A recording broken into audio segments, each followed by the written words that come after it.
غندر محمد بن جعفر نے بیان کیا، کہا کہ ہم سے شعبہ نے عمرو سے بیان کیا، کہا کہ میں نے جابر بن عبداللہ انصاری سے سنا، آپ نے فرمایا کہ معاذ بن جبل نبی کریم صلی اللہ علیہ وسلم کے ساتھ فرض نماز پڑھتے، پھر واپس جا کر اپنی قوم کے لوگوں کو وہی نماز پڑھایا کرتے تھے۔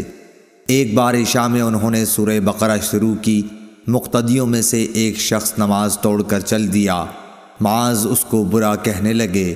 یہ خبر حضرت صلی اللہ علیہ وسلم کو پہنچی۔ اس شخص نے جا کر معاذ کی شکایت کی۔ آپ نے معاذ کو فرمایا، تو بلا میں ڈالنے والا ہے، بلا میں ڈالنے والا، بلا میں ڈالنے والا 3 بار فرمایا، یا یوں فرمایا کہ تو فسادی ہے، فسادی، فسادی۔ پھر آپ نے معاذ کو حکم فرمایا کہ مفصل کے بیچ کی 2 سورتیں پڑھا کرے۔ عمرو بن دینار نے کہا کہ مجھے یاد نہ رہیں کہ کون سی سورتوں کا آپ نے نام لیا۔ صحیح بخاری حدیث نمبر 701۔ اسماعیل بن ابی خالد نے بیان کیا، کہا کہ میں نے قیس بن ابی حازم سے سنا، کہا کہ مجھے ابو مسعود انصاری نے خبر دی کہ ایک شخص نے کہا کہ یا رسول اللہ صلی اللہ علیہ وسلم، قسم اللہ کی میں صبح کی نماز میں فلاں کی وجہ سے دیر سے جاتا ہوں، کیونکہ وہ نماز کو بہت لمبا کر دیتے ہیں۔ میں نے رسول اللہ صلی اللہ علیہ وسلم کو نصیحت کے وقت اس دن سے زیادہ کبھی بھی غضبناک نہیں دیکھا۔ آپ نے فرمایا کہ تم میں سے کچھ لوگ یہ چاہتے ہیں کہ عوام کو عبادت سے یا دین سے نفرت دلا دیں۔ خبردار، تم میں سے لوگوں کو جو شخص بھی نماز پڑھائے تو ہلکی پڑھائے، کیونکہ نمازیوں میں کمزور، بوڑھے اور ضرورت والے سبھی قسم کے لوگ ہوتے ہیں۔ صحیح بخاری حدیث نمبر 702۔ حضرت ابو ہریرہ رضی اللہ تعالی عنہ سے روایت ہے کہ رسول اللہ صلی اللہ علیہ وسلم نے فرمایا، جب کوئی تم میں سے لوگوں کو نماز پڑھائے تو تخفیف کرے، کیونکہ جماعت میں ضعیف، بیمار اور بوڑھے سب ہی ہوتے ہیں، لیکن اکیلا پڑھے تو جس قدر جی چاہے طول دے سکتا ہے۔ صحیح بخاری حدیث نمبر 703۔ ابو مسعود انصاری رضی اللہ تعالیٰ عنہ سے روایت ہے، آپ نے فرمایا کہ ایک شخص نے رسول اللہ صلی اللہ علیہ وسلم سے کہا کہ یا رسول اللہ، میں فجر کی نماز میں تاخیر کر کے اس لیے شریک ہوا ہوں کہ فلاں صاحب فجر کی نماز بہت طویل کر دیتے ہیں۔ اس پر آپ اس قدر غصہ ہوئے کہ میں نے نصیحت کے وقت اس دن سے زیادہ غضبناک آپ کو کبھی نہیں دیکھا۔ پھر آپ نے فرمایا، لوگوں، تم میں بعض لوگ نماز سے لوگوں کو دور کرنے کا باعث ہیں، پس جو امام ہو اسے ہلکی نماز پڑھنی چاہیے، اس لیے کہ اس کے پیچھے کمزور، بوڑھے اور ضرورت والے سبھی ہوتے ہیں۔ صحیح بخاری حدیث نمبر 704۔ محارب بن دثار نے بیان کیا، کہا کہ میں نے جابر بن عبداللہ انصاری سے سنا، آپ نے بتلایا کہ ایک شخص پانی اٹھانے والے 2 اونٹ لیے ہوئے آیا۔ رات تاریک ہو چکی تھی، اس نے معاذ کو نماز پڑھاتے ہوئے پایا، اس لیے اپنے اونٹوں کو بٹھا کر نماز میں شریک ہونے کے لیے معاذ رضی اللہ تعالی عنہ کی طرف بڑھا۔ معاذ رضی اللہ تعالی عنہ نے نماز میں سورہ بقرہ یا سورہ نساء شروع کی، چنانچہ وہ شخص نیت توڑ کر چل دیا۔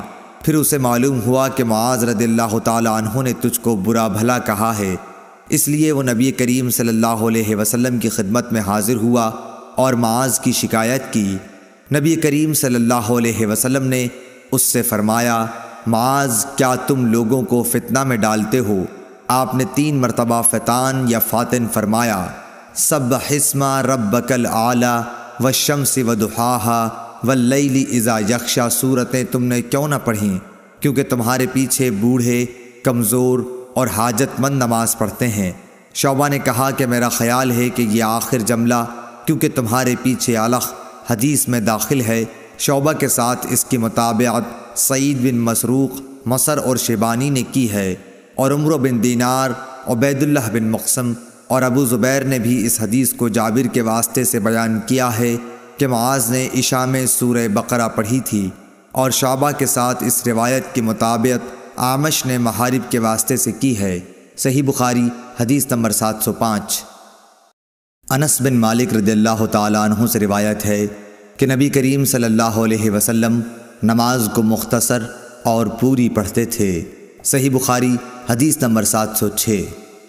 ابو قتادہ حارث بن ربیع سے روایت ہے کہ نبی کریم صلی اللہ علیہ وسلم نے فرمایا کہ میں نماز دیر تک پڑھنے کے ارادے سے کھڑا ہوتا ہوں، لیکن کسی بچے کے رونے کی آواز سن کر نماز کو ہلکی کر دیتا ہوں، کیونکہ میں اس کی ماں کو جو نماز میں شریک ہوگی تکلیف میں ڈالنا برا سمجھتا ہوں۔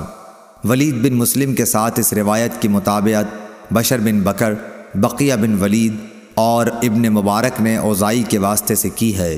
صحیح بخاری حدیث نمبر 707۔ عبداللہ بن ابی نمر قریشی نے بیان کیا کہ میں نے انس بن مالک رضی اللہ تعالی عنہ سے سنا، انہوں نے بتلایا کہ نبی کریم صلی اللہ علیہ وسلم سے زیادہ ہلکی لیکن کامل نماز میں نے کسی امام کے پیچھے کبھی نہیں پڑھی۔ آپ کا یہ حال تھا کہ اگر آپ بچے کے رونے کی آواز سن لیتے تو اس خیال سے کہ اس کی ماں کہیں پریشانی میں نہ مبتلا ہو جائے نماز مختصر کر دیتے۔ صحیح بخاری حدیث نمبر 708۔ انس بن مالک رضی اللہ تعالی عنہ سے روایت ہے کہ نبی صلی اللہ علیہ وسلم نے فرمایا، میں نماز شروع کر دیتا ہوں، ارادہ یہ ہوتا ہے کہ نماز طویل کروں، لیکن بچے کے رونے کی آواز سن کر مختصر کر دیتا ہوں، کیونکہ مجھے معلوم ہے ماں کے دل پر بچے کے رونے سے کیسی چوٹ پڑتی ہے۔ صحیح بخاری حدیث نمبر 709۔ انس بن مالک رضی اللہ تعالی عنہ سے روایت ہے نبی کریم صلی اللہ علیہ وسلم نے فرمایا کہ میں نماز کی نیت باندھتا ہوں، ارادہ یہ ہوتا ہے کہ نماز کو طویل کروں گا، لیکن بچے کے رونے کی آواز سن کر مختصر کر دیتا ہوں، کیونکہ میں اس درد کو جانتا ہوں جو بچے کے رونے کی وجہ سے ماں کو ہو جاتا ہے۔ صحیح بخاری حدیث نمبر 710۔